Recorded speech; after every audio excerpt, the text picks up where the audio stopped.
Motion for summary judgment. Summary judgment is a decision by the court on the case summarily, meaning that a full trial is not necessary because there is no genuine issue of material fact. Essentially, the moving party bears the difficult burden to show that all evidence is in favor of the moving party. Summary judgment is a decision by the court on the merits of the entire case, whereas partial summary judgment in federal court or summary adjudication in California Superior Court is a decision by the court on a particular issue in the case. Pursuant to Rule 56 of the Federal Rules of Civil Procedure, a party may motion for summary judgment on the grounds that there is no genuine issue of material fact and only questions of law need to be decided.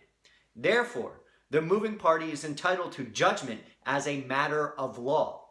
The proof that may be offered in support of the motion for summary judgment include affidavits and declarations which lay the foundation that the declarant is competent to testify at trial and state the supporting facts within the declarant's personal knowledge. In addition, discovery conducted throughout the litigation may be provided in support of the motion for summary judgment, including depositions and interrogatories.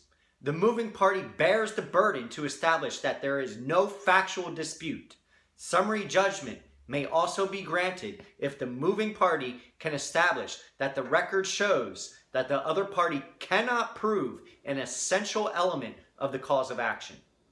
Rule 6 of the Federal Rules of Civil Procedure generally requires that any motion, including a motion for summary judgment, must be served at least 14 days before the noticed hearing.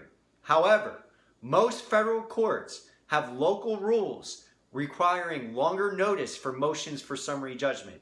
For example, the local Rule 6-1 for the Central District of California requires that a motion for summary judgment be served at least 28 days before the hearing date. The opposition to the motion for summary judgment must then be filed and served at least 14 days before the hearing date.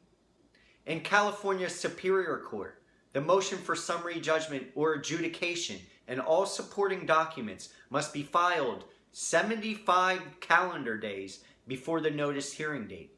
All relevant documents must be attached to the motion, and a separate statement of facts must summarize all relevant factual points within those documents.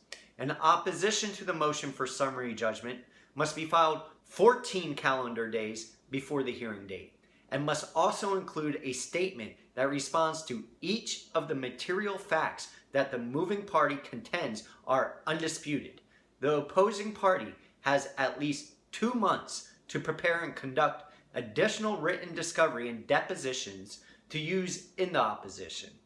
Federal court practice does not allow this luxury, and all discovery and depositions in federal litigation should be conducted as soon as possible.